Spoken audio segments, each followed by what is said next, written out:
You are listening to Proof Text, a Glossa House podcast exploring Scripture and all things related to it. New episodes are released daily. For more information, check out glossahouse.com and subscribe to our channels on Spotify and YouTube. Welcome and enjoy. Hello, welcome to Constituent Marking with Fred Long on Proof Text, and this is Fred Long. We're continuing with our marking of 1 Corinthians 14:8. We're also kind of reading the Greek text and doing some translation, and then I'm just marking it up according to my legend down below. You can see it down below there. So we're at verse 4. We're verse 14, chapter 14, verse 8. Kegar ean eidolon salpix phonendo tis paraskev asate is polemon. All right, now right away I see some conjunctions. I put boxes around conjunctions, and wow, we start out with 3 in a row. I also notice a question mark being asked, and so we're going to start doing that. Even for, and for if, literally, and for if. But the when you have a gar, kegar, we know that the ke is probably meaning like also. Then you have for, and then you have if. For also if, so gar is strengthening, ke, thematic addition, aeon, setting up a conditional frame. So I will put a bracket around that. And then you have a salpix. Salpinx is a trumpet.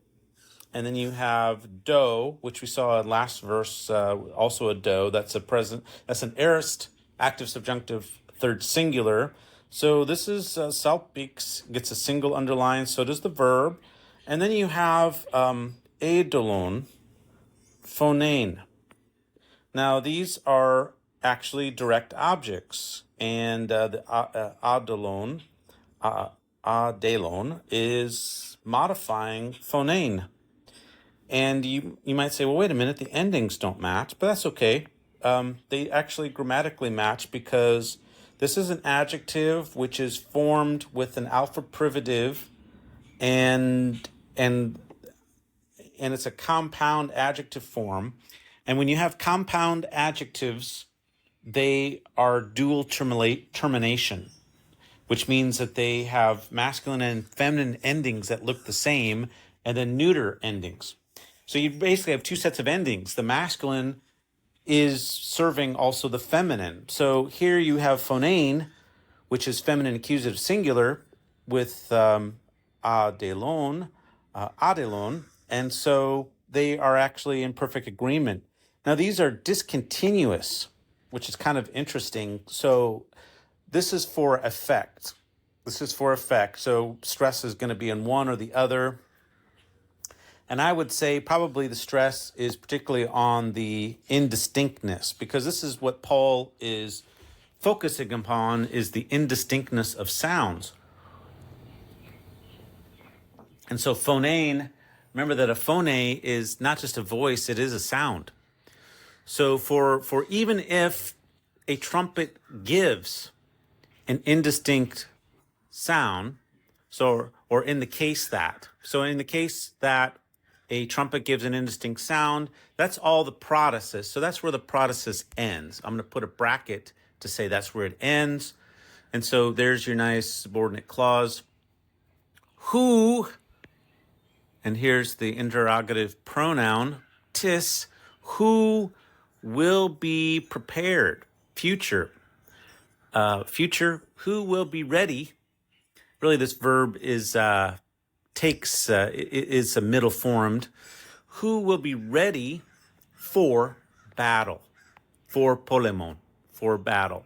Who will be ready for battle? So that's the main sentence, and you have a protasis with aeon with the subjunctive, and so aeon with the subjunctive plus a future indicative, that is what's called a future more vivid conditional sentence. And if you want to read up more and get an overview, like a complete comprehensive overview of conditional sentences, look at my Koine Greek Grammar, chapter 26. I love conditional sentences. In my classic studies, I really leaned into them, learning from Smythe's College Grammar. It's a great grammar textbook. And then I've summarized the discussions. And unfortunately, the way that we describe conditional sentences in New Testament grammars is not good. We describe them in terms of classes, and it obscures the semantics of the different types of conditional sentences. Greek has 9 major types, 3 in each time framework. Plus, there's additional subtypes. And if you want to read more about that, read chapter 26 of Koine Greek Grammar. All right, so that's how we work that. And let me just final translation. For also in the case of a trumpet giving that gives an indistinct sound, who will be ready for battle? Now, I think the implied answer to that is no one. But Paul does not mark that. He could have marked that in the question. It's just from the context and his tone that he's building. That distinctness is important, like distinctness of sound. Recognizing the speech is going to be important. And so he's really working this chapter, we're going to see, for the need for tongues, languages to be translated. Interested in growing your ancient language skills but not sure where to start? Glossa House can help. From illustrated readers and short stories to lexicons and grammars, Glossa House offers a variety of resources for beginning, intermediate, and experienced ancient language learners. Head to glossahouse.com today. Glossa House, language resources for the global community.